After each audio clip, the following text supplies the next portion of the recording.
Hi YouTube, it's me Nick here again with another video.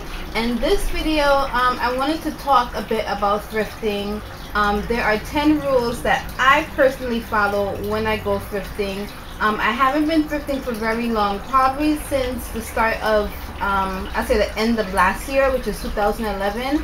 And I really fell in love with thrifting. And what I noticed is that there's a skill and there's a art to thrifting. Like, you can't just go thrifting and it's like a regular shopping experience. So what I did is, for myself, I made 10 rules of thrifting, thrift shopping, that I follow, and it seems to work well for me. So I just wanted to share them with you, and hopefully it can help you out in your thrifting experience.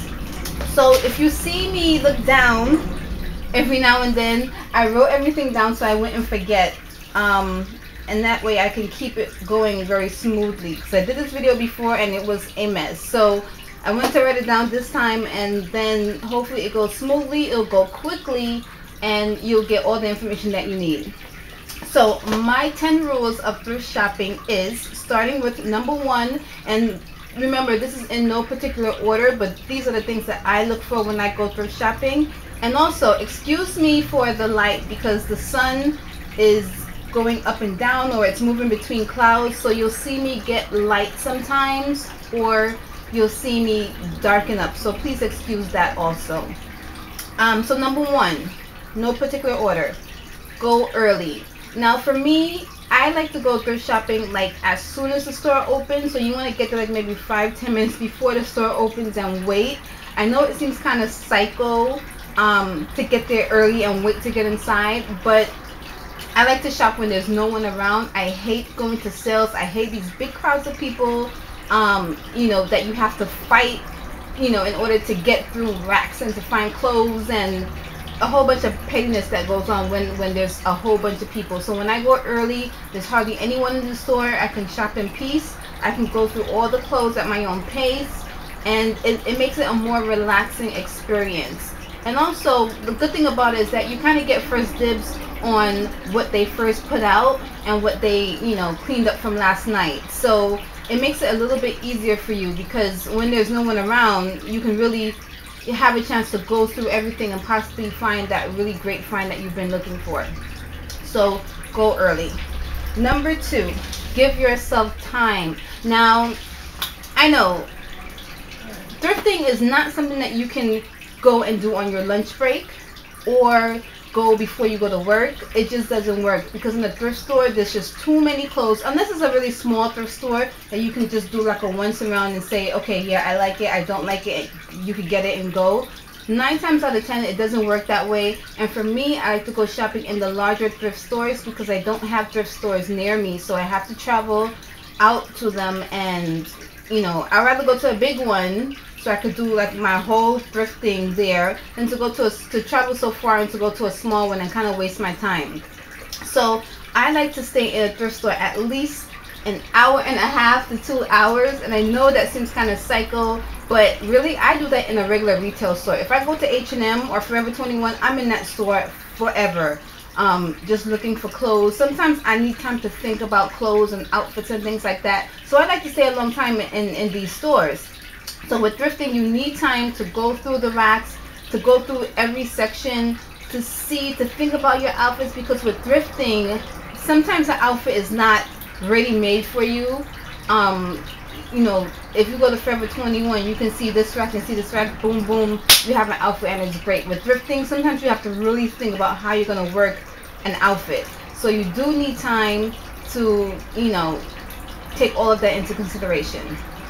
Number 3, go through every article of clothing. And when I say every, I mean every. Even if you do not wear capri pants, go through the capri pants section, go through the old ladies section, because what happens is you may find something that you just never thought of, and you can really work it into an outfit. And also, just so you know, they have some tricky people, like them people who come on their lunch break or before the store opens. Like I said before, they'll find something, they'll hide it in a different section, and you'll never find it. You could possibly be missing out on something really good. So go through all the clothes and see, you know, what you can find, because if it's hidden somewhere, then you can probably find it. And you know, that could be like a Marc Jacobs dress that, you know, that someone hid because they wanted to come back and get it later. And then if you don't check in that other section, you will never find it, and you'll be asked out, really upset, because I had something really good. Number 4. Number 4 is have an open mind. Now, I know thrifting, you know, when you go to these thrift stores, you see some crazy clothes, really weird clothes. You find some vintage clothes from 1980s, 70s, like some crazy things sometimes. But you know what?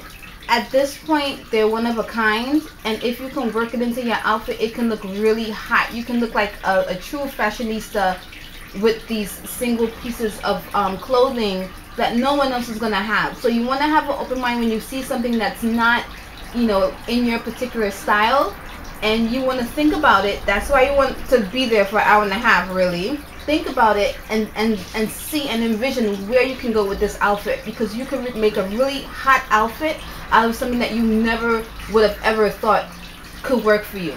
And then when you walk down the street and you're looking hot in your clothes, and someone's like, man, you know, you look nice, where you get that from? I mean, you probably won't want to say that you got it at a thrift store, but you can say that it's a limited edition piece and they don't make it anymore.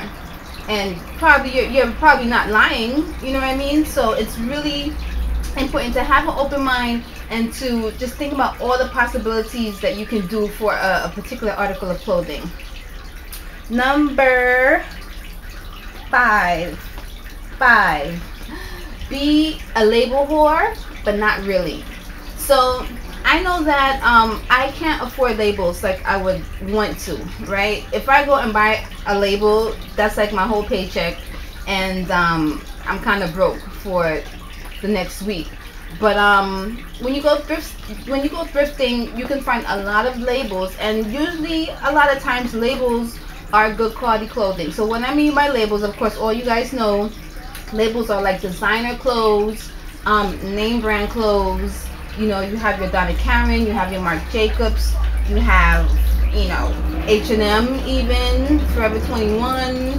You have those higher end type of clothes, French Connection, and then you have your lower end type of clothes, Zara, all those type of things. So when you find those type of things, it's great to get them, but don't bypass those brands that you do not know, because a lot of times they, you know, they're just brands that you don't know. Not everyone knows every single label that's out there. So you don't want to bypass this because, oh, it's not Gucci, or it's not this, or it's not that, because, you know, it can be really good quality. Look for quality of the clothes, because that's what you know you're gonna have for a really long time. Because when you go regular shopping, regular retail shopping, you look for quality of the clothes. So do the same when you go to a thrift store, because it's even better there, because you're paying dramatically less for these clothes that are good quality. So a perfect example, I bought some skinny jeans.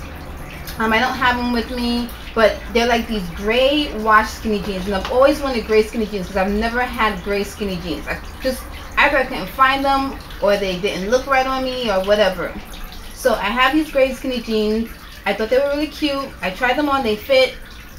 I didn't know what the brand was. When I got home, I Googled the brand, and I paid $6.99 for these jeans, mind you. I got home, I Googled the brand, and it was called Swishy or Seaweed or something like that. I've never heard of this in my life. And when I looked on their website, those jeans were $120.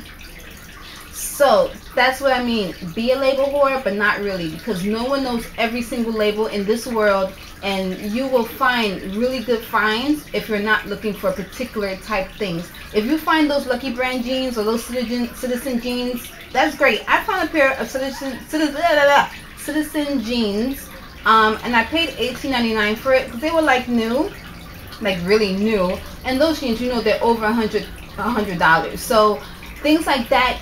Okay, yeah, you want to get them, because there's no way I'm going to go out and buy $120, because I can't, you know, for jeans. I'm not going to buy it. But those things, buy them. But my seaweed jeans that are still $120 and I paid $6.99 for them, is the best thing. And what I noticed too is that the thrift store probably didn't even know what seaweed jeans were, because if they knew, those jeans would probably be $18 like the Citizen jeans that I bought before. So, you know, it's just good not to like really look at labels too much if you can't. If you find a label, get it. Why not? But don't be so close-minded to not consider anything else. Number 6, try your clothes on. I know it seems kind of gross, but personally, I have to try clothes on, even if I go to like a regular retail store, because my body has changed from when I was younger. I was very thin, very thin. I was a size 0, size 2. Now, I'm probably a size 6 to an 8, probably more of a size 6.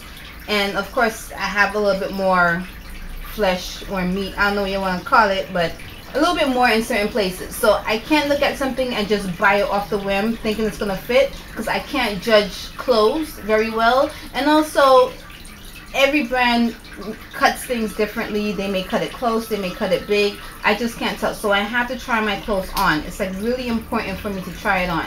So what I normally do is wear a long sleeve t-shirt and some yoga pants or some tights, and I try the thrift store clothes on top of that, so it's not really having contact with my clothes. I'm sorry, with my skin, with my bare skin. It doesn't have contact with my bare skin. And I try it on, and it works out so well for me, because then I know if I don't waste my time. You know what I mean? Because thrift stores, you cannot do returns, you cannot get your money back, and I'd rather try it on now than to buy it, it doesn't fit, and then I'm asked out because I can't take it back. And I gotta find someone to give it to. So trying the clothes. Number 7, take a shower when you get home. Because I only say this because personally for me, this is why I say take a shower, because the thrift store that I go to is a really big thrift store. It's a really nice thrift store. It seems really clean. Everything is in order.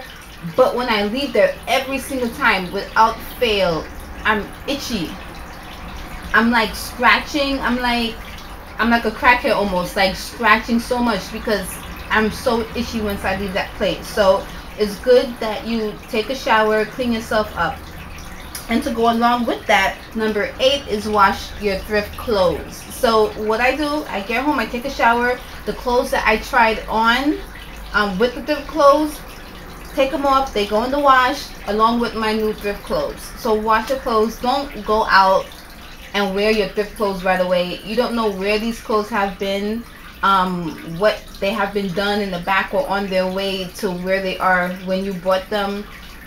Someone could have stepped on them, a rat could have ran over it. Like, you just never know, like craziness, you just don't know. So wash your clothes, and your skin will love you for it. You will feel so much better.